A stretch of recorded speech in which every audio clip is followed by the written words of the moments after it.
এটা নদী, জায়গা কম, রানীর বাজার জায়গা কম, এই বিষয়গুলো আছে। খয়েরপুরের আপ টু খয়েরপুর পর্যন্ত কিন্তু 150 ফিট 4 লেন করার জন্য যথেষ্ট জায়গা আছে, সাইডে ড্রেনও আছে। এরপরের প্রশ্ন মোটামুটি তা আছে। তা আমরা বললাম যে এই জায়গাটা খয়েরপুরের যে জায়গাটা, এটা তাদের আইডিয়াতে ছিল না। আমরা তখন বললাম যে তারাই কালকে রিপোর্ট করলেন যে জাতীয় সড়ক 108 যেটা আসছে ধর্মনগর থেকে, চোরাইবাড়ি থেকে, এইটা আবার একটা লিঙ্ক হবে এটার সঙ্গে। সেটা হবে লেম্বুছড়া থেকে এই বড়িকচমুনি হয়ে এটা খয়েরপুর। তাহলে এইটা একদিকে লিঙ্ক, আরেকদিকে আবার আমতলী খয়েরপুর লিঙ্ক।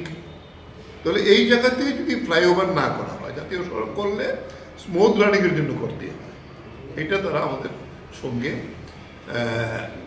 তাদের যে শুধু ডাইরেক্টর না, মানে সচিব না,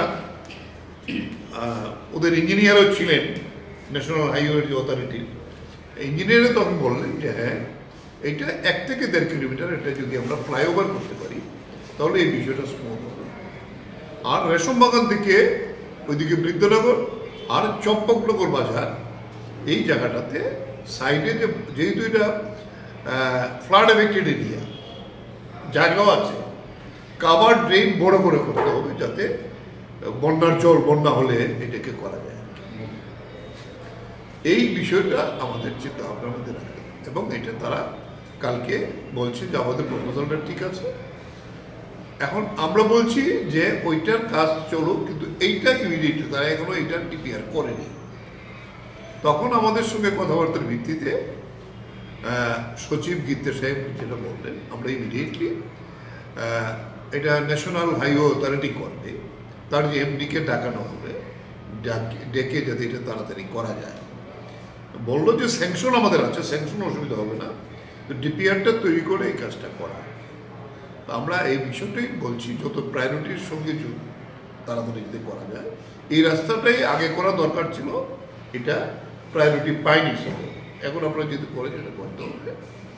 দ্বিতীয় যে কথাটা মানিকবাবু বললেন যে এখানে বাড়িঘর তারা বলছে আমরা অ্যাভয়েড করার চেষ্টা করছি, কৃষি জমি প্রচুর পড়বে, চা বাগান আরও ক্ষতিগ্রস্ত, একবার রেলওয়ে গেছে, আবার আমরাও রাস্তা করেছি, এখন আবার ওই চা বাগানের ভেতর দিয়ে আসছে, উপায় নেই। বলে এই জায়গাগুলো একটু ভালো করে লক্ষ্য রাখতে হবে, আর মানুষ যাতে ঠিক টাইমে ক্ষতিপূরণটা পায়। আমরা যেটা পার্লামেন্টে আইন হয়েছিল, বর্তমান যে বাজার দর, রেভিনিউ এখানে গুলমাল করে রেভিনিউ তারা রেট দেওয়ার চেষ্টা করে, কিন্তু আমরা বলছি বর্তমান যে জায়গাতে বাজার দর হয়েছে এটার সঙ্গে রেভিনিউ মিলে না। রেভিনিউর যে রেট আছে সেই দামে 3 গুণ পেতে হবে, এটাই হলো আইন, পার্লামেন্টে যে আইন হয়েছে। এটা যদি পায়। আরেকটা বিষয় আমাদের আছে, এখানে উপজাতি এলাকা আছে, আমাদের অনেক জায়গাতে আছে খাসল্যান্ড, এই বিষয়গুলি কিভাবে বিবেচনা আনবে এটা দেখতে হবে। তা না হলে আমাদের উপজাতি এলাকার মানুষ তারা সাংঘাতিকভাবে ক্ষতিগ্রস্ত হবে।